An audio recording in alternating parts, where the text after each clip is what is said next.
الخير وسجل قبولها في الحرم المكي الشريف.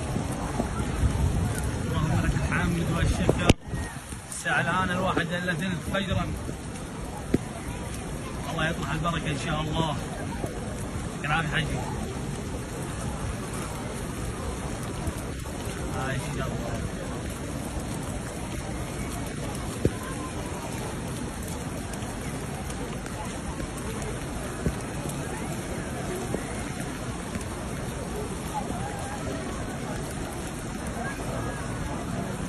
اللهم زد وبارك يا رب العالمين.